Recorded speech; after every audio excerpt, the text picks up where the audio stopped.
নমস্কার বন্ধুরা, কেমন আছেন সবাই? আশা করি সবাই ভালো আছেন, সুস্থ আছেন। আরও একবার আপনাদের সকলকে বেঙ্গলি স্টোরি স্টেশনের গল্পের আসরে স্বাগত।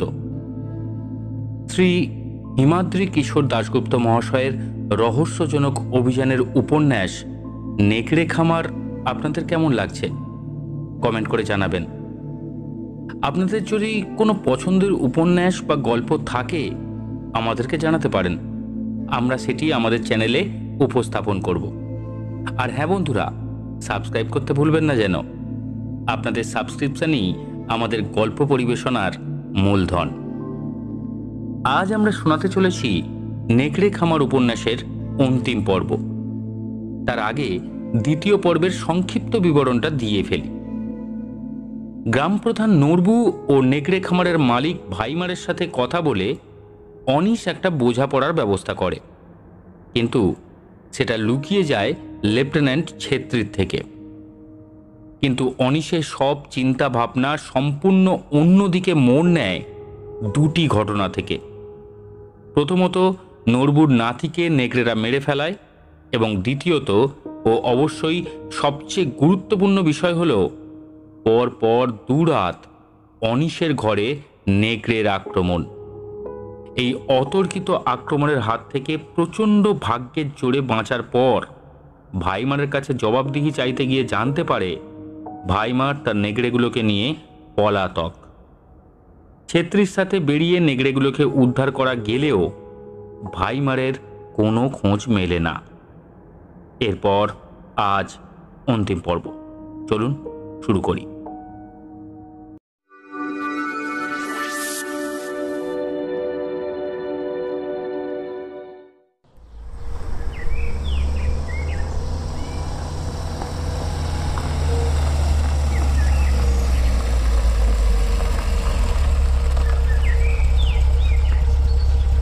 শেষ বিকেলে ক্যাম্পে এসে পৌঁছলো অনিশরা। ঘুরপথে চীনা সেনাদের গুলি এড়িয়ে ফিরতে বেশ সময় লেগেছে। তাছাড়া সে পথে তুষারপাতও হচ্ছিল খুব, যদিও এদিকে তুষারপাত থেমেছে এখন। ক্যাম্পের পিছনে বরফে পাহাড়ের মাথায় শেষবারের মতো উঁকি দিচ্ছে সূর্য। তার মৃদু আলো ছড়িয়ে পড়েছে তুষার মোড়া ক্যাম্প চত্বরে। গাড়ি প্রবেশ করলো ক্যাম্পের ভিতর। লেফটেন্যান্ট ড্রাইভারকে বললেন, গাড়িটা বাড়ির পেছন দিকে নিয়ে চলো। বস্তার মধ্যে যদি নেকড়ে থাকে তবে তো আপাতত সেগুলোকে খাঁচার মধ্যে রাখারই ব্যবস্থা করতে হবে। সেই মতো গাড়িটাকে নিয়ে আসা হলো বাড়ির পিছন অংশের খাঁচাগুলোর সামনে। গাড়ি থেকে প্রথমে নামলো সবাই। গাড়ির মাথায় তুষারের আড়ালে চাপা পড়ে আছে বস্তাগুলো। সেগুলো সাবধানে মাটিতে নামানো হলো। একজন সেনা প্রথমে আর্মি নাইফ দিয়ে একটা বস্তা কাটতেই তার মধ্যে থেকে বেরিয়ে এলো পাতলা পাইন কাঠের তৈরি বেশ বড় একটা বাক্স। অনায়াসে তার মধ্যে একটা ঘুমন্ত নেকড়েকে রাখা যায়। সেই সেনা কান পাতল বাক্সের গায়ে। তারপর লেফটেন্যান্ট ছেত্রীর উদ্দেশ্যে বলল, সম্ভবত প্রাণীটার ঘুম ভাঙেনি, কোনো শব্দ আসছে না, হয়তোবা প্রাণীটা মরে গিয়েও থাকতে পারে, তবুও সাবধানের মান নেই। অনিশকে কিছুটা তফাতে দাঁড়াতে বলে বাক্সটার দিকে স্বয়ংক্রিয় আগ্নেয়াস্ত্র তাক করে সেটাকে ঘিরে দাঁড়ালো সেনারা। লেফটেন্যান্ট ছেত্রীও কোমর থেকে তার রিভলভার খুলে হাতে নিলেন, যাতে ঘুম ভেঙে প্রাণীটা কাউকে আক্রমণ করার চেষ্টা করলেই তাকে এতগুলো আগ্নেয়াস্ত্রর গুলিতে ঝাঁঝরা করে দেওয়া যায়। একজন সৈনিক গাড়ি থেকে শাবলের মতো একটা স্প্যানার নামিয়ে আনলো। তারপর সেটা দিয়ে সন্তর্পণে চাপ দিল বাক্সটার ঢাকনার খাঁজে। নরম পাইন কাঠের ঢাকনাটা খুলে মাটিতে খসে পড়ল। এক পা এগিয়ে সেই সৈনিক উঁকি দিল বাক্সর ভিতর। তারপর বিস্মিতভাবে চিৎকার করে উঠল, নেকড়ে নয়, ডেড বডি স্যার, চীনা সৈনিকের বডি। তার কথা শুনে অন্য সবাইও ঝুঁকে পড়ল বাক্সটার ওপর। অনিশও এগিয়ে এলো বাক্সটার কাছে। হ্যাঁ, বাক্সটার ভিতর দুমড়ে মুচড়ে রাখা আছে একটা মানুষের মৃতদেহ। গায়ে তার সামরিক পোশাক, চীনা সেনাবাহিনীর সামরিক উর্দি। সবাই নিস্তব্ধ। এরপর একে একে খুলে ফেলা হলো চটের চাদর মোড়া অন্য 3টে বাক্স। তাদের মধ্যেও 3টে মানব দেহ। লেফটেন্যান্ট ছেত্রীর নির্দেশে এরপর দেহগুলোকে বাক্স থেকে বার করে পরপর পাশাপাশি শোয়ানো হলো। অসর যেন কেমন যেন চেনা লাগলো তাদের হিমশীতল মুখগুলো। তাদের দিকে তাকিয়ে লেফটেন্যান্ট ছেত্রী বলে উঠলেন, আরে এদেরই তো খুঁজছিলাম আমরা। বিস্মিত অনিশ বলে উঠল, কারা এরা? লেফটেন্যান্ট ছেত্রী বললেন, মাস 6 আগে চীনা সেনাদের এই দলটা সীমান্ত পেরিয়ে প্রবেশ করেছিল এদেশে। 5 জনের দল ছিল, তার মধ্যে 4 জনের দেহ পড়ে আছে এখানে। আমার ফাইলে এদেরই ছবি দেখেছেন আপনি। আমাদের সেনারা গুলি করে এদের মারে। ভালো করে দেখুন, এদের শরীরে গুলির ক্ষত আছে। এই জায়গার কাছাকাছি ঘটনাটা ঘটেছিল, কিন্তু রাতের অন্ধকারে কীভাবে যেন লোপাট হয়ে যায় এদের দেহ। আমাদের একটা সন্দেহ হয়েছিল যে ভাইমার হয়তো তারা এই নেকড়ে খামারে লুকিয়ে ফেলেছেন এদের দেহ। গত 6 মাস ধরে হুন্নে হয়ে তল্লাশি চালিয়েও এই দেহগুলোর খোঁজ পাইনি আমরা। 3 দিন আগে এদের খোঁজ করতে গিয়েই নেকড়েদের পচা গলা দেহ উদ্ধার হয়েছিল। যদিও একজনের দেহ এখানে নেই, ওদের দলনেতার দেহ। আমাদের অনুমান তবে সত্যি, ভাইমার দেহগুলোকে কোথাও লুকিয়ে রেখেছিলেন, তারপর ওদেশে পাচার করছিলেন। এজন্যই চীনা সেনাদের এত আগ্রহ ছিল বস্তাগুলোর ওপর। লেফটেন্যান্ট ছেত্রীর কথা শেষ হলে বিস্মিত অনিশ বলল, দেহগুলো এমন অবিকৃত রইল কিভাবে? মনে হচ্ছে যেন লোকগুলো ঘুমিয়ে আছে। লেফটেন্যান্ট জবাব দিলেন, বরফের নিচে থাকলে মানুষের দেহ শুধু 6 মাস কেন, বছরের পর বছর অবিকৃত থেকে যায়। নিশ্চয়ই বরফের নিচে চাপা রাখা ছিল দেহগুলো। এ কথা বলে লেফটেন্যান্ট খুঁটিয়ে খুঁটিয়ে দেখতে লাগলেন সেই মৃতদেহগুলো। হঠাৎ একটা মৃতদেহের ওপর ঝুঁকে পড়লেন তিনি। তার মুখে কি যেন গেঁথে আছে। তার মুখ থেকে জিনিসটা তিনি খুলে নিলেন। ঈষৎ নীলাভ একটা কাঁচের টুকরো। জিনিসটা দেখেই অনিশের অন্য একটা জিনিসের কথা মনে পড়ে গেল। সেটা হলো ঘরের বাতির কাঁচটাও এমন নীলাভ ছিল, যেটা সে ছুঁড়ে মেরেছিল নেকড়ের মুখ লক্ষ্য করে। ভালো করে মরদেহগুলো খুঁটিয়ে দেখার পর লেফটেন্যান্ট গম্ভীরভাবে নির্দেশ দিলেন, আপাতত এই মরদেহগুলোকে একটা খাঁচার ভিতর রেখে তালা দাও। সূর্য ডুবে যাচ্ছে, কাল সকালে যা করার করা যাবে। সত্যিই তখন সূর্যদেব মুখ লুকিয়েছেন বরফ পাহাড়ের আড়ালে।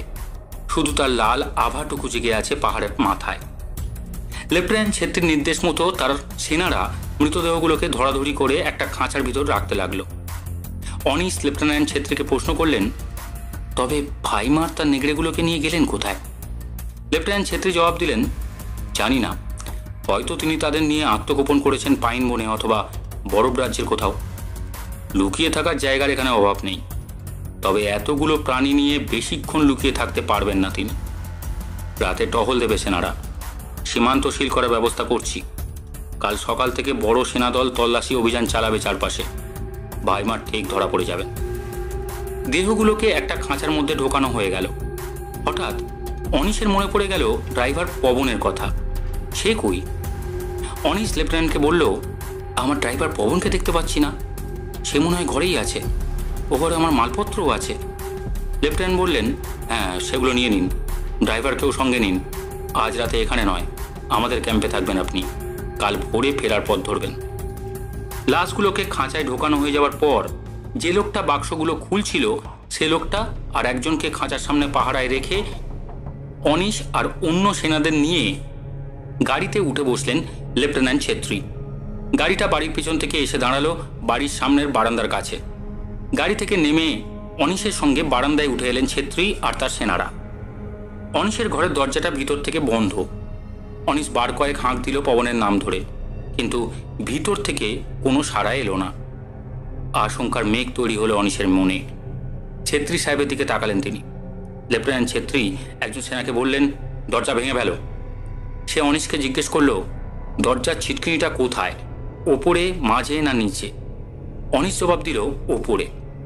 আন্দাজ মতো সে জায়গা লক্ষ্য করে হাতের অস্ত্র থেকে গুলি চালালো লোকটা। অন্য একজন এরপর দরজাটা ধাক্কা দিতেই ছিটকিনি ভেঙে দরজাটা খুলে গেল। আগ্নেয়াস্ত্র উঁচিয়ে ঘরে ঢুকলো সবাই, কিন্তু ঘরে কেউ নেই। কোথায় গেল পবন? একজন সেনা তার অস্ত্র উঁচিয়ে ঘর সংলগ্ন বাথরুমটাও দেখে এলো, সেখানেও কেউ নেই।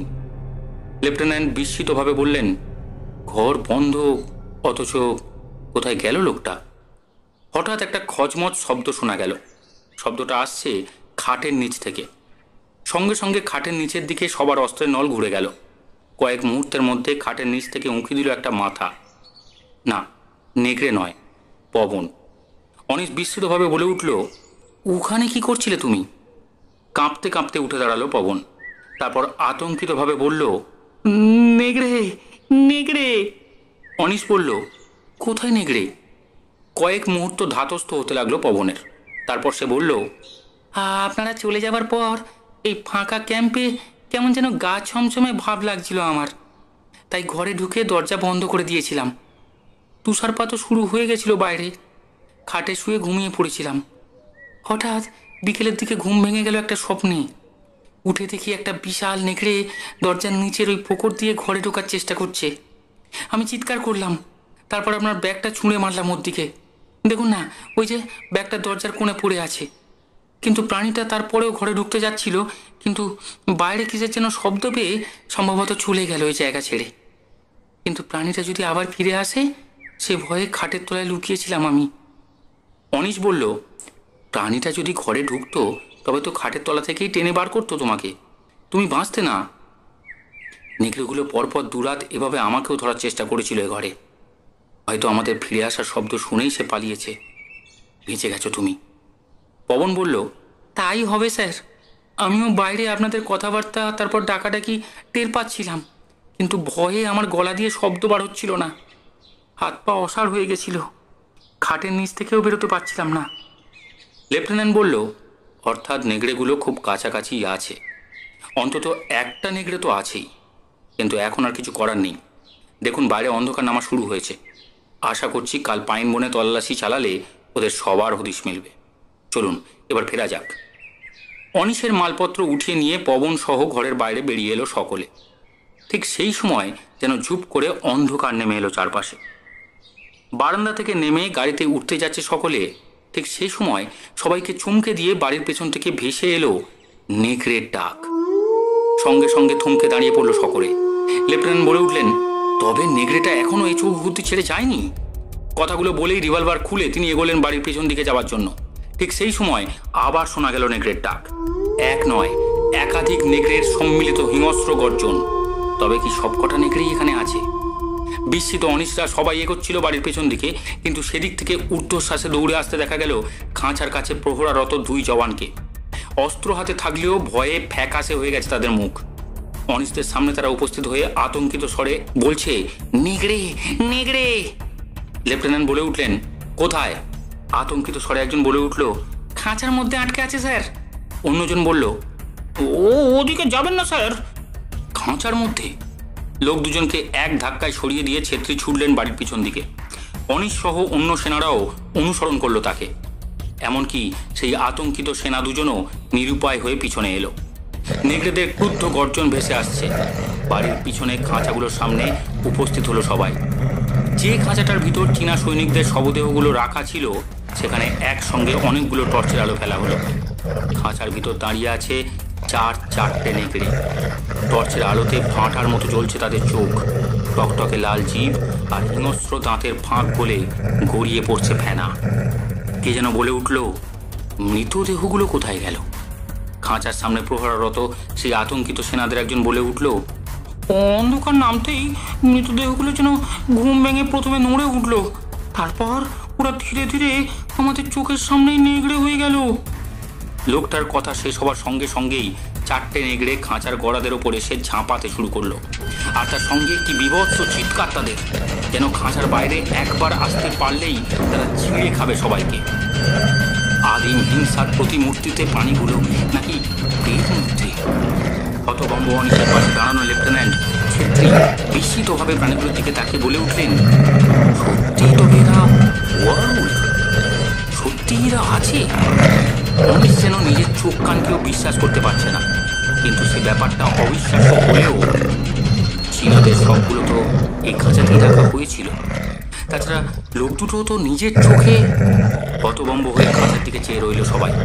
নেকড়েগুলো খাঁচার গড়াতগুলোর ওপর ঝাঁপাচ্ছে, সীমাহীন আক্রোশে কখনো কামড় বসাচ্ছে লোহার গড়াতগুলো ভেঙে ফেলার জন্য। হয়ে উঠছে প্রাণীগুলোর মুখ, বিভৎস এক দৃশ্য। সম্বিত ফিরে পেয়ে এক জওয়ান হঠাৎ বলল, গুলি চালাবো স্যার। লেফটেন্যান্ট ছেত্রী বললেন, সম্ভবত এদের ওপর গুলি চালিয়ে কোনো লাভ হবে না। চীনা আর্মির লোকরা তো গুলি খেয়েই মরেছিল। অন্য একজন বলল, তাহলে স্যার? লেফটেন্যান্ট ছেত্রী বললেন, এদের ব্যবস্থা সম্ভবত কিছু সময়ের মধ্যেই হয়ে যাবে। ওই দেখো। এই বলে তিনি আঙুল নির্দেশ করলেন পাইন বনের দিকে। সার সার মশালের আলো সেদিক থেকে এগিয়ে আসছে কাঁটা তারের দিকে। অন্ধকার নামতেই গ্রামবাসীরা ক্যাম্প জ্বালিয়ে দিতে আসছে হত্যার প্রতিশোধ নেবার জন্য। লেফটেন্যান্ট এরপর বললেন, এখন আর আমাদের এখানে থাকার দরকার নেই। বলা যায় না, ভুল বোঝাবুঝি হয়ে তাদের আক্রমণ আমাদের ওপর বর্ষিত হতে পারে। তখন আমাদেরও বাধ্য হয়ে গুলি চালাতে হবে। অযথা কিছু মানুষের প্রাণহানি হবে। একথা বলে তিনি এগোলেন জায়গাটা ছেড়ে যাওয়ার জন্য। বাড়ির সামনের অংশে এসে গাড়িতে উঠে বসলো সবাই। কাঁটাতারের বাইরে এসে পবন আর্মি গাড়ি থেকে নেমে উঠে বসলো নিজের গাড়িতে। গ্রামবাসীরা তখন পৌঁছে গেছে কাঁটাতারের গায়ে। খুঁটি উপড়ে ফেললো তারা। তারপর চিৎকার করতে করতে ছুটলো বাড়িটার দিকে। গাড়ি দুটো সে সময় একই সঙ্গে রওনা হলো সেনা ছাউনির দিকে। শেষবারের মতো নেকড়ে খামারটার দিকে তাকিয়ে একটা অদ্ভুত জিনিস যেন চোখে পড়ল অনিশের। মশাল হাতে বাড়িটার দিকে ধাবমান জনতার প্রথম লোকটাকে যেন ভাইমারের মতো লাগলো। কিন্তু তা কি করে সম্ভব? গাড়ি দুটো সেনা ছাউনির দিকে যেতে যেতেই নেকড়ে খামারের দিকে আকাশটা লাল হতে লাগলো।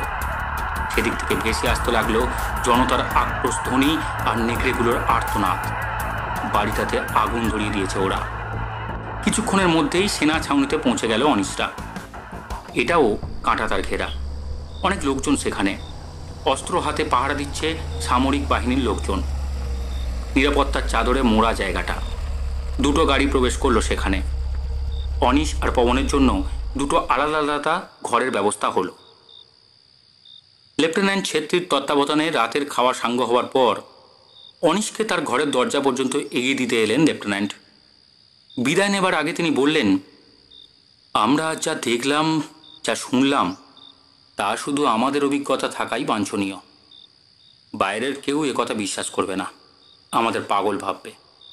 আমার চাকরি যাবে আর আপনার ওয়াইল্ড লাইফের পদও।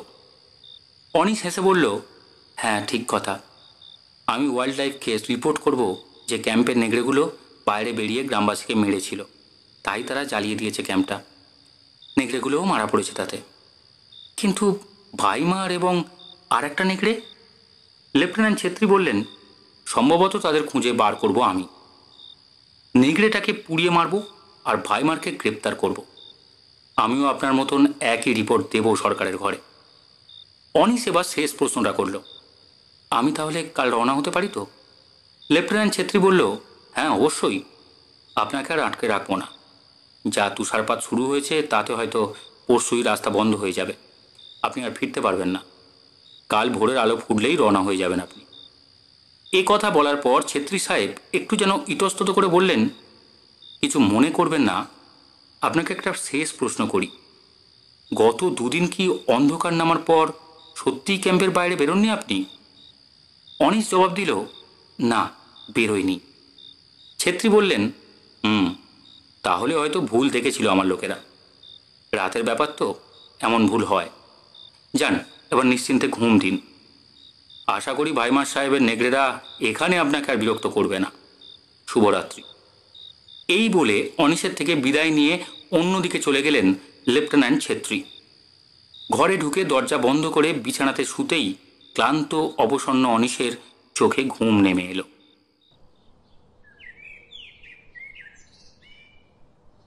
ভোর।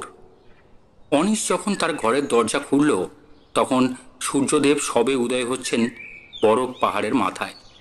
তবে ঝিরিঝিরি তুষারপাত হচ্ছে। হয়তোবা সারা রাত ধরেই এমন তুষারপাত হয়েছে।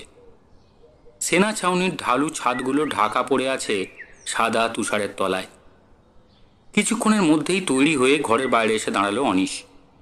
পবন হাজির হয়ে গেছে তার দরজার বাইরে। কিছুক্ষণের মধ্যেই সেখানে হাজির লেফটেন্যান্ট ছেত্রীও। দুজনে সুপ্রভাত বিনিময়ের পর লেফটেন্যান্ট ছেত্রী বললেন, আপনি বেরোবার পর আমিও বেরোবো ভাইমার আর তার নেগরেটার খোঁজে। সেনারা তৈরি হচ্ছে। সমস্ত রাস্তা ইতিমধ্যে সিল করে দেওয়া হয়েছে। আপনি ছাড়া কেউ এখান থেকে বেরোতে পারবে না। যেভাবেই হোক শেষ ওয়ার উল্টাস হদিশ পেতে হবে ভাইমারের কাছ থেকে। অনিশ বলল, ক্যাম্পটার শেষ অবস্থা কি? লেফটেন্যান্ট জবাব দিলেন, সম্পূর্ণ বশীভূত। সারা রাত সেখানে তাণ্ডব চালিয়ে নিজেদের আক্রোশ মিটিয়ে ভোরবেলা গ্রামে ফিরে গেছে লোকগুলো। 4টে নেকড়েকেই পুড়িয়ে মারা হয়েছে। গাড়ি চলতে শুরু করলো। সনসন শব্দে বাতাসও বইছে। শক্ত হাতে হুইল ধরে তুষার ভেঙে পাকদণ্ডি বেয়ে নিচে নামতে শুরু করলো পবন। অনিশ আর পবন দুজনেই নিশ্চুপ। হয়তো তারা দুজনেই ভাবছিল তাদের ভয়ঙ্কর অভিজ্ঞতার কথা। তুষারপাতের মধ্যে দিয়ে একটার পর একটা বাঁক অতিক্রম করে নিচের দিকে নামতে লাগলো গাড়ি। এ রাস্তাতেও আর আগের দিনের মতন দু একজন লোকও চোখে পড়ছে না। নাগারে কদিন ধরে তুষারপাতের ফলে লোকজনের চলাচলও বন্ধ হয়ে গেছে। তাই দেখে অনিশ এক সময় মন্তব্য করল, রাস্তার যা অবস্থা তাতে ওপরে আর একদিন থাকলে আর ফেরা হতো না। তার কথা শুনে ঘাড় নাড়ল পবন। সামনেই একটা বাঁক, তার এক পাশে বরফ মোড়া পাহাড়, অন্য পাশে খাদের ভিতর থেকে উঠে এসেছে গভীর পাইন বন। তাদের মাথাগুলো সব তুষারের চাদরে মোড়া। সেই বাঁকের মুখে পৌঁছে হঠাৎই যেন একটা ঝাঁকুনি খেয়ে থেমে গেল গাড়িটা। পবন চাবি ঘুরিয়ে বার কয়েক গাড়িটাকে চালাবার চেষ্টা করলো ঠিকই, কিন্তু তাতে গোঁ গোঁ শব্দ হলো, কিন্তু গাড়িটা স্টার্ট হলো না। গাড়ি থেকে নেমে পবন প্রথমে গাড়ির সামনের বনেটটা খুলল, ইঞ্জিনটা দেখতে লাগলো। গাড়ির ভিতরে বসে অনিশ জানতে চাইল কি হয়েছে। পবন জবাব দিল, ঠিক বুঝতে পারছি না স্যার, একবার গাড়ির নিচে ঢুকে দেখি, নইলে মেকানিক ডাকতে হবে ফোন করে। এই বলে পবন গাড়ির বনেট বন্ধ করে শুয়ে পড়ে গাড়ির তলায় ঢুকে গেল। গাড়ির তলায় খুটখাট শব্দ শুরু হলো। অনিশ তাকিয়ে রইল রাস্তার পাশের পাইন বনের দিকে। খাদের ভিতর যে জায়গা থেকে গাছগুলো ওপরে উঠে এসেছে সেই জায়গাটাতে কি অন্ধকার, সূর্যের আলো প্রবেশ করে না সেখানে। হয়তোবা ওরকম জায়গায় নেকড়েদেরও প্রিয়। সেদিকে তাকিয়ে এসব নানা কথা ভাবতে লাগলো অনিশ। সময় এগিয়ে চলল। একটা সময় সে জায়গায় বেশ তুষারপাত শুরু হলো। ঠিক সে সময় অনিশের খেয়াল হলো গাড়ির তলা থেকে আর যেন কোনো শব্দ কানে আসছে না। ইতিমধ্যে মিনিট 15 সময় কেটে গেছে। অনিশ হাঁক দিল, পবন, পবন, কিন্তু পবনের কোনো সাড়া মিলল না। পবন কি তবে অনিশকে গাড়িতে একলা রেখে মেকানিকের খোঁজে গেল? কিন্তু এই রাস্তায় সে মেকানিক পাবে কোথায়? ব্যাপারটা বোঝার জন্য গাড়ি থেকে অনিশ লাফিয়ে নিচে নামল। গাড়ির বাইরে ঠিক সেই মুহূর্তে প্রবল তুষারপাত শুরু হলো। তার সঙ্গে সঙ্গে তীব্র কনকনে বাতাস। কিছুটা তফাতেই সব কিছু যেন তুষার ঝড়ে অদৃশ্য লাগছে। পিছনের পথটাতে ভালো করে দেখার চেষ্টা করলো অনিশ। তারপর শেষ একবার গাড়ির নিচের দিকে তাকিয়ে বলল, পবন, তুমি কি গাড়ির তলাতেই আছো? অনিশের কথার প্রত্যুত্তরে প্রথমে একটা অস্পষ্ট খসখস শব্দ হলো গাড়ির তলা থেকে। তারপর পবনের কণ্ঠস্বর শোনা গেল, হ্যাঁ আমি এখানে, বেরোচ্ছি। গাড়ির সামনে থেকে অনিশ কয়েক হাত তফাতে সরে এলো পবনকে বাইরে আসার সুবিধা করে দেবার জন্য। কিন্তু গাড়ির তলা থেকে তুষার ঝড়ের মধ্যে গুঁড়ি মেরে যে ধীরে ধীরে বাইরে বেরোতে শুরু করলো তাকে দেখে প্রায় স্তব্ধ হয়ে গেল অনিশের হৃৎপিণ্ড। বিশাল একটা ধপধপে সাদা নেকড়ে বেরিয়ে আসছে গাড়ির তলা থেকে। জ্বলন্ত চোখ, চোয়ালে সার সার হিংস্র দাঁতের পাটির আড়াল থেকে উঁকি দিচ্ছে লাল জিভ। সাদা ফেনা বেরুচ্ছে তার থেকে। মুহূর্তের মধ্যে তাকে চিনে ফেলল অনিশ। ভাইমারের সেই পালের গোদা ওয়ারউলফটা, যে হানা দিয়েছিল অনিশের ঘরে। গাড়ির তলা থেকে বেরিয়ে একবার হাঁ করলো প্রাণীটা। ভয়ঙ্কর দাঁতগুলো দেখিয়ে সে যেন হেসে অনিশকে বলল, এবার কোথায় পালাবে তুমি? সত্যি অনিশের পালাবার পথ বন্ধ। রাস্তার এক পাশে খাড়া পাথুরে দেয়াল, অন্য পাশে পাইন বনের অন্ধকার খাত। তার পিছনের রাস্তাটা তুষার ঝড়ে অদৃশ্য, আর সামনে দাঁড়িয়ে আছে নেকড়েটা। অনিশ তবুও কিছুটা ছুটে পাথরের দেয়ালের একটা খাঁজে আত্মরক্ষার জন্য পিঠ দিয়ে দাঁড়ালো। কিন্তু কিভাবে আত্মরক্ষা করবে অনিশ? তার কাছে একটা লাঠিও নেই। নেকড়েটা এবার এগোতে লাগলো তার দিকে। ধীরে সুস্থে একটু যেন খুঁড়িয়ে খুঁড়িয়ে এগোচ্ছে সে। শিকার ধরার কোনো তাড়া নেই তার, কারণ সে বুঝতে পেরেছে শিকারের পালাবার সব পথ বন্ধ। তার ধপধপে সাদা দেহ তুষারের সঙ্গে মাঝে মাঝে মিলেমিশে একাকার হয়ে যাচ্ছে। তুষার ঝড়ের মধ্যে শুধু দেখা যাচ্ছে তার জ্বলন্ত চোখ দুটো আর টকটকে লাল জিভটা। জিভ চাটছে বিভৎস প্রাণীটা। জ্বলন্ত চোখ দুটো ক্রমশ এগিয়ে আসছে অনিশের দিকে। হঠাৎ অনিশ তার পায়ের সামনেই বরফের মধ্যে পড়ে থাকা একটা পাথর খণ্ড দেখতে পেল। বাঁচার জন্য একটা শেষ চেষ্টা করলো অনিশ। সে পাথরটা তুলে নিয়ে সজোরে ছুঁড়ে মারল প্রাণীটার লক্ষ্য করে। পাথরটা আছড়ে পড়ল নেকড়েটার পিঠের ওপর। একটা রক্ত জল করা গর্জন করে প্রাণীটা প্রথমে লাফিয়ে উঠল। তার নখের আঘাতে ছিটকে উঠল বরফের ধুলো। আর এরপরই সে খুঁড়িয়ে খুঁড়িয়ে দ্রুত এগোতে লাগলো অনিশের দিকে। অনিশের হাত দশেক দূরে এসে থামল প্রাণীটা। কি হিংস্র তার চোখের দৃষ্টি! আদিম জিজ্ঞাসার প্রতিমূর্তি যেন এই প্রাণীটা। পৃথিবীর সব বিভৎসতা, সব অশুভ শক্তি যেন সঞ্চারিত হয়েছে তার মধ্যে। ধীরে ধীরে খাড়া হয়ে উঠতে লাগলো সেই ভয়ঙ্কর অশুভ জীবটার ঘাড় ও পিঠের রোমগুলো। থাবার থেকে উঁকি দিল ছুরির গলার মতো তীক্ষ্ণ নখর। সে এবার ঝাঁপ দেবে শিকারকে লক্ষ্য করে। অসহায় অনিশ হাত দিয়ে তার গলাটা আড়াল করলো, যাতে সে প্রথমেই গলায় কামড় বসাতে না পারে। ধনুকের ছিলার মতন উপর থেকে বেঁকে গেল জন্তুটার পিঠ। লাফ দেওয়ার ঠিক আগের মুহূর্ত, ঠিক এই সময় প্রচণ্ড শব্দে কেঁপে উঠল চারপাশ। লাফ দিতে গিয়েও শেষ মুহূর্তে কিসের যেন প্রচণ্ড আঘাতে ছিটকে পড়ল হিংস্র প্রাণীটা। রক্ত জল করা একটা বীভৎস আর্তনাদ ছিন্ন ভিন্ন করে দিল চারপাশের নিস্তব্ধতাকে। আর এর পরক্ষণেই অনিশের মাথার ওপর পাথরের দেয়ালের ওপর থেকে ঝুপ ঝুপ করে লাফিয়ে নিচে নামলো বেশ কয়েকজন সামরিক পোশাক পরা লোক। তার মধ্যে লেফটেন্যান্ট ছেত্রীও আছেন। এরপর একযোগে বেশ কয়েকটা স্বয়ংক্রিয় রাইফেলের গুলি এক নাগারে বর্ষিত হতে লাগলো নেকড়েটার ওপর। গুলির আঘাতে উঠতে লাগলো তার লোম, ছিটকে উঠতে লাগলো তার রক্ত। বেশ কিছুক্ষণ গুলি বর্ষণের পর থামলো সেনারা। ক্ষতবিক্ষত নেকড়ের দেহটার দিকে আগ্নেয়াস্ত্র উঁচিয়ে তাকে গোল করে ঘিরে দাঁড়ালো সেনারা। অনিশ এবার দেয়াল ছেড়ে এগিয়ে এসে দাঁড়ালো লেফটেন্যান্টের পাশে। তিনি অনিশের কাঁধে হাত দিয়ে আশ্বস্ত করে বললেন, আর এখন ভয় নেই আপনার, আপনি সত্যি বেঁচে গেলেন এই যাত্রায়। প্রত্যুত্তরে অনিশ কিছু বলতে যাচ্ছিল, কিন্তু ঠিক সেই সময় হঠাৎই নড়ে উঠল নেকড়ের মৃতদেহটা। একজন সেনা আবার গুলি চালাতে যাচ্ছিল, কিন্তু ছেত্রী সাহেব ইশারায় থামতে বললেন তাকে। এরপর দেহটার দিকে তাকিয়ে অদ্ভুত অবিশ্বাস্য দৃশ্য প্রত্যক্ষ করল উপস্থিত সবাই। মাথার ওপর থেকে তুষার ঝরে পড়ছে দেহটার ওপর। নেকড়ের দেহটা প্রথমে দুমড়াতে মুচড়াতে আরম্ভ করলো। গল গল করে রক্ত বেরোতে লাগলো মৃত নেকড়েটার মুখ থেকে। তারপর সবার চোখের সামনেই নেকড়ের দেহটা বদলে গেল একটা মানুষের মৃতদেহে। দীর্ঘকায় এক চীনার মৃতদেহ। তার মুখটা যেন কেমন চেনা চেনা মনে হলো অনিশের। লেফটেন্যান্টের কথায় তার ভাবনার উত্তর পেয়ে গেল অনিশ। তিনি বললেন, এ লোকটার ছবি আমি আপনাকে আমার ফাইল থেকে দেখিয়েছিলাম। 5টা লোকের ছবি ছিল ফাইলে, যাদের গুলি করে মারে আমাদের বাহিনী। এদের দলপতি ছিল এ লোকটাই। চীনা সৈন্যদের মধ্যে সাধারণত এমন লম্বা চড়া লোক দেখা যায় না।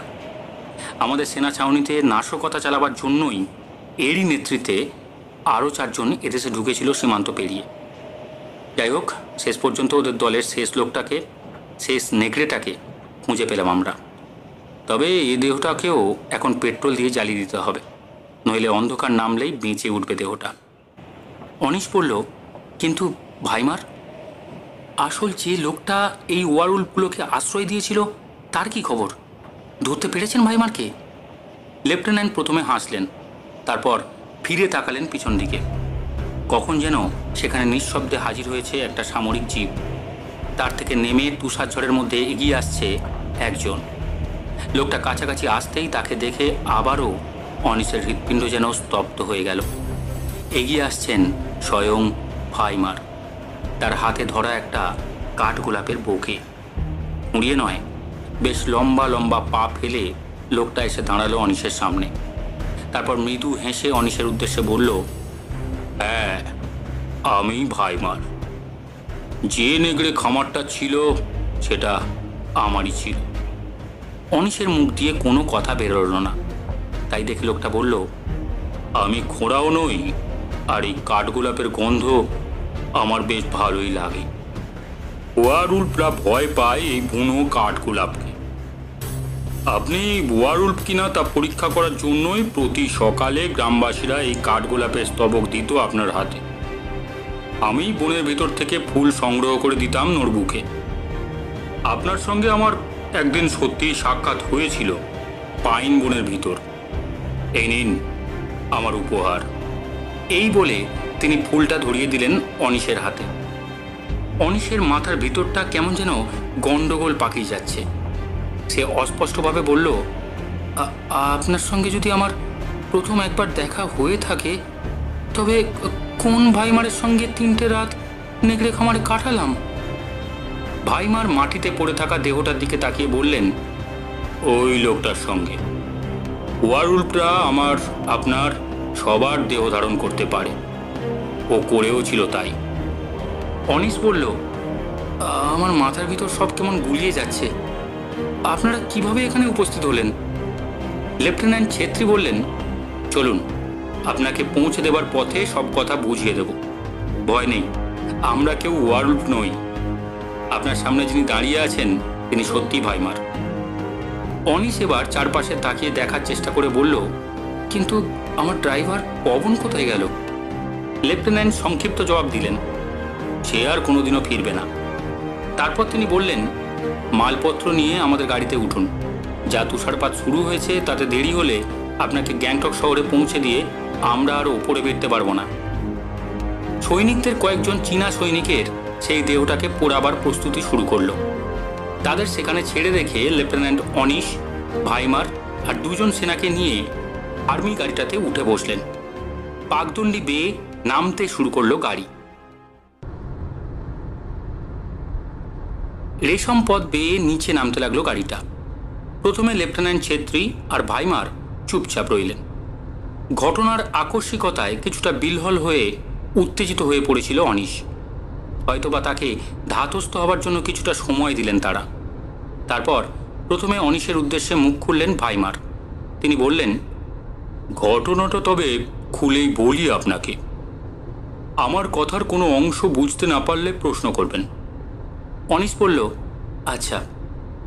একটু চুপ করে থেকে ভাইমার বলতে শুরু করলেন, আপনি যেমন বন্যপ্রাণ প্রেমী মানুষ, আমিও ঠিক তেমনই মানুষ। আমার বাড়ি জার্মানির বাড়িও পর্বত অঞ্চলের যে অংশে, সেখানে প্রচুর তুষার নেকড়ে পাওয়া যায়। তাই ছোটবেলা থেকেই ওদের সঙ্গে আমি পরিচিত। ভালোবাসি এই প্রাণীগুলোকে। খোঁজ নিলে দেখবেন ওদেশের নেকড়ে সংরক্ষণ আন্দোলনের সঙ্গেও আমি যুক্ত ছিলাম। সব দেশেই অত্যাচার চালানো হয় ওদের ওপর, কখনো বা তা চামড়ার জন্য, কখনো বা ওয়ারউলফ ভেবে মারা হয় ওদের। যাই হোক, এদেশে আমি প্রথম টিবেটিয়ান উল্পের খোঁজে আসিনি। এসেছিলাম পায়ে হেঁটে সিল্ক রুট অতিক্রম করার জন্য। ট্রেকিং আমার অন্যতম নেশা। যাই হোক, ট্রেকিং করতে করতে একদিন পাশের মধ্যে পেয়ে গেলাম একটা নেকড়েকে। গুলিবিদ্ধ অবস্থায় পড়েছিল ওটা। জানলাম দুদেশের সীমান্তে সৈনিকদের গুলিতে প্রায়শই এই ঘটনা ঘটে। রাতের অন্ধকারে নেকড়েগুলোকে ঠিক চিনতে না পেরে অপরপক্ষের সেনা আত্মগোপন করে আছে ভেবে গুলি চালায় সেনারা। তখন আমি আশ্রয় নিয়েছি যেখানে উল্ফ রিহেবিটেশন ক্যাম্প করেছিলাম সেখানেই। বাড়িটা তখন পরিত্যক্ত ছিল। ট্রেকার্সরা মাঝে মাঝে রাত কাটাতো সেখানে। যাই হোক, সে বাড়িটাতে আমি তুলে আনলাম আহত নেকড়েটাকে। তার শুশ্রূষা করে তাকে ধীরে ধীরে সুস্থ করে তুলতে লাগলাম। নেকড়েদের প্রতি ছেলেবেলা থেকেই আমার মমত্ব। তাই আমি শেষ পর্যন্ত সিদ্ধান্ত নিলাম, পাস ধরে তিব্বতে না গিয়ে আমি কাজ করব এই অসহায় প্রাণীগুলোর জন্য। আমি সরকারের কাছে অনুরোধ জানালাম এ ব্যাপারে। তারাও স্বাগত জানালো ব্যাপারটাকে। আর্মিও ছাড়পত্র দিল ক্যাম্প খোলার জন্য। বাড়িটা মেরামত করে টিবেটিয়ান উল্ফ রিহেবিটেশন ক্যাম্প খুলে বসলাম আমি। স্থানীয় গ্রামবাসীরা নাম দিল নেকড়ে খামার। তাদের সঙ্গেও কি সুসম্পর্ক ছিল আমার। তারা আমার সঙ্গে সুসম্পর্ক তৈরি করেছিল ঠিকই, কিন্তু নেকড়ে সম্পর্কে প্রচলিত ভয়ার্থ ধারণার জন্য তারা কেউ খামারে কাজ করতে চাইল না। তার ফলে সীমান্তের ওপার থেকে 4জন তিব্বতী শরণার্থীকে আমি খামারের কাজে নিয়োগ করলাম। তাদের সবাই সৎ, নিরীহ প্রকৃতির লোক ছিল। তবে গ্রাম প্রধান নরবুর থেকে খামার বা ক্যাম্পে রসদ সংগ্রহ চায়। ভালোই চলছিল সবকিছু। একে একে আরো 3টে, অর্থাৎ মোট 4টে নেকড়ে সংগ্রহ করলাম আমি। এতক্ষণ ভাইমার সাহেব যা বললেন তার অনেকখানি ফাইলে পড়েছে অনিশ। তবুও সে শুনে গেল তার কথাগুলো। একটু থেমে ভাইমার সাহেব এরপর বললেন, কিন্তু এসব ঘটনার সূত্রপাত মাস 6-7 আগে। ঠিক সেদিনের আগের রাতে আমি গুলির লড়াইয়ের শব্দ শুনেছিলাম আমার ক্যাম্পে বসে। ভাইমারের কথার মাঝেই লেফটেন্যান্ট ছেত্রী এবার বললেন, হ্যাঁ, ওই রাতেই আমরা গুলি চালাই চীনা সেনাদের ওই 5 জন অনুপ্রবেশকারীকে লক্ষ্য করে। আমরা নিশ্চিত ছিলাম সবাই নিহত হয়েছে, কিন্তু পরদিন অনেক অনুসন্ধান করেও তাদের কারো মৃতদেহ আমরা খুঁজে পাইনি। ভাইমার সাহেব এরপর বললেন, যাই হোক, সেদিন সারা রাত গুলিযুদ্ধের পরদিন সকালে পাইন বনের মধ্যে খুঁজে পেলাম একটা অর্ধ মৃত নেগড়েকে। মর্টারের সেলের আঘাতে একটা পা ভেঙে গেছে তার। তবে অত বড় নেগড়ে আমি আগে কখনো দেখিনি। দানবাকৃতির নেগড়ে, ধপধপে সাদা গায়ের রং, ঠিক যেমন নেগড়েটাকে দেখেছিলেন আপনি। নেগড়েটাকে তুলে আমি ক্যাম্পে নিয়ে এসে কিছুদিনের মধ্যেই তাকে সুস্থ করে তুললাম। তবে তার পাটা সম্পূর্ণ ঠিক হলো না। সুস্থ হলেও একটু খুঁড়িয়ে হাঁটতো সে তখন। আমি বুঝতে পারিনি সে আসলে কে। তাকে ক্যাম্পে আনাই আমার কাল হয়েছিল। এর কয়েকদিনের মধ্যেই ধীরে ধীরে ক্যাম্পে অস্বাভাবিক কিছু ঘটনা ঘটতে লাগলো। ধরুন, আমার 4 জন কর্মচারীদের কেউ বাইরে কাজে বেরিয়েছে, কিন্তু তারা সে রাতে আর কেউ ফিরল না। পরদিন তারা যখন ফিরল, তখন তারা কেমন যেন অচেনা মানুষ। হাজার জিজ্ঞেস করলেও তারা বলতো না যে সারা রাত তারা কোথায় কাটিয়েছে। আর যেদিন তারা রাতে উধাও হতো, তার পরদিন ভোরেই জঙ্গলের মধ্যে খোঁজ মিলত একটা মৃতদেহের। সাধারণত নেগড়েরা কোনো কারণে মানুষ মারলেও তার মাথা খায় না, কিন্তু এই বিবস্ত্র দেহগুলোর মাথা থাকতো না, তাই তাদের শনাক্ত করা যেত না। পরে বুঝেছিলাম যে সেগুলো আসলে ছিল আমার কর্মীদেরই দেহ। তাদের খেয়ে ফেলে পরদিন তাদের অবয়ব ধারণ করে ফিরে আসতো একজন মৃত চীনা সেনা বা ওয়ারউলফ। একে একে আমার 4 জন কর্মীকেই মেরে তাদের জায়গা দখল করলো তারা। তারপর একদিন আমার 4টে নেগড়েকেও কিভাবে যেন মেরে খাঁচার ভেতর ঢুকে তাদের জায়গায় নেগড়ের রূপ ধারণ করলো তারা 4 জন। আর তাদের দলপতি তো নেগড়ে রূপে আগেই ছিল খাঁচার মধ্যে। একদিন সকালে উঠে আমি আর আমার কোনো লোককেই খুঁজে পেলাম না। লোকগুলো গেল কোথায়? সেদিন সন্ধ্যায় আমি খাঁচার কাছাকাছি গিয়ে শুনলাম এক অদ্ভুত কথোপকথন। খাঁচার ভিতর থেকে একজন যেন বলছে, সাহেবটাকে শেষ করে দিতে পারলেই আমরা দখল নিতে পারবো বাড়িটার। তার কথা শুনে আর একজন তাকে যেন বলল, হ্যাঁ, 2-1 দিনের মধ্যেই কাজটা শেষ করব। কথাবার্তাটা কানে যেতেই আমি চমকে উঠে খাঁচার সামনে গিয়ে দাঁড়ালাম, কিন্তু কোনো খাঁচায় কোনো লোক নেই। খাঁচার ভিতর থেকে নেগড়েগুলো যেন লোলুপ দৃষ্টিতে তাকিয়ে আছে আমার দিকে। তাদের চোখে এ দৃষ্টি আমি কোনোদিন দেখিনি। সেদিনই আমার প্রথম সন্দেহ হয় ওয়ারউলফের ব্যাপারে। আমি ঘটনাটা বলার জন্য টেলিফোন করেছিলাম ছেত্রী সাহেবকে, কিন্তু উনি আমার কথা শুনে হাসলেন। আমিও ফোন রেখে দিলাম। লেফটেন্যান্ট ছেত্রী একথা শুনে বললেন, হ্যাঁ, তখন একথা আমার পক্ষে বিশ্বাস করা সম্ভব ছিল না। আর আপনাকে জানিয়ে রাখি যে আপনার নেকড়ের মৃতদেহ আমরা 2 দিন আগে বরফের তলা থেকে সংগ্রহ করেছি, চীনা সৈনিকদের মৃতদেহ খুঁজতে গিয়ে। ভাইমার আবার শুরু করলেন তার কথা। পরদিন রাতেই কিভাবে যেন বেরিয়ে পড়ে আক্রমণ করার চেষ্টা করলো আমার ওপর। বরাত জোরে আমি ক্যাম্প থেকে কোনো রকমে আত্মগোপন করলাম পাইন বনে। সেখানে বনের ভিতর এক জায়গাতে কাঠগোলাপের অনেক গাছ আছে সেখানেই, কারণ বনের ওই একটা অংশকেই এড়িয়ে চলে ওয়ারউলফরা। কোথায় যাব আমি? কাকে বলবো আমার কথা? কেউ বিশ্বাস করতো না আমার কথা। তবে একজন বিশ্বাস করলো আমার কথা। সে হলো নড়বু। তার দয়াতেই বাঁচলাম আমি। দুজনে মিলে আলোচনা করে ঠিক করলাম সুযোগের প্রতীক্ষায় থাকতে হবে আমাদের।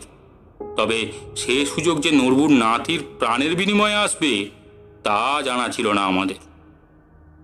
অবশ্য একইভাবে এটাও সত্যি যে সেদিন রাতে খিদের জ্বালাতে নেগড়েগুলো যদি ক্যাম্পের বাইরে বেরিয়ে ছেলেটাকে না মারত, তবে হয়তো ঘটনাটার শেষ হতো না। কতদিন আমি পাইন বনের ভেতর থেকে দেখেছি ক্যাম্পের ভিতর আমারই ভেগ ধরে ঘুরে বেড়াচ্ছে সেই বিশাল ওয়ারউলফটা, কিন্তু তাকে সে সময় চুপচাপ দেখা ছাড়া কিছুই করার ছিল না আমার। লেফটেন্যান্ট ছেত্রী এরপর বললেন, পালের গোদা শয়তান নেগড়েটা দুরাত আপনার রূপ ধরেও বেরিয়েছিল।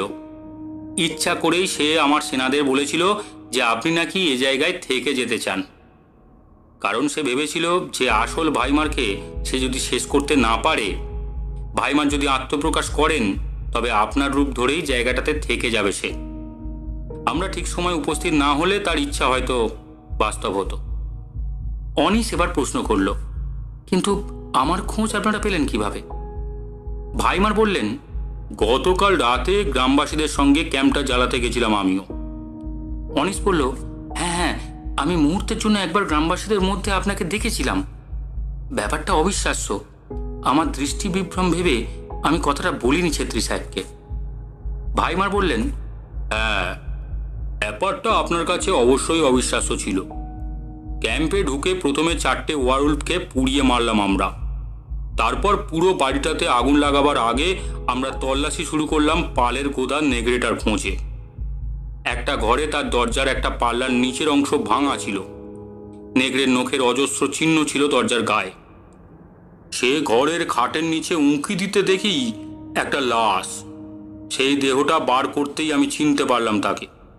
আপনার ড্রাইভার পবন। নরবুও চিনতে পারলো তাকে। পবন নামের ওই লোকটাকে আমি আপনাকে গ্রাম থেকে পাইন বন পর্যন্ত এগিয়ে দিতে দেখেছি। তার গলার নলি ছিন্ন ভিন্ন হয়ে গেছিল নেগড়ের দাঁতে। অনিশ বিস্মিতভাবে বলে উঠল, ওটাই আমার ঘর ছিল।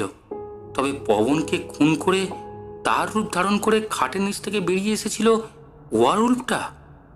লেফটেন্যান্ট ছেত্রী মাথা নেড়ে সম্মতি প্রকাশ করলেন অনিশের কথায়।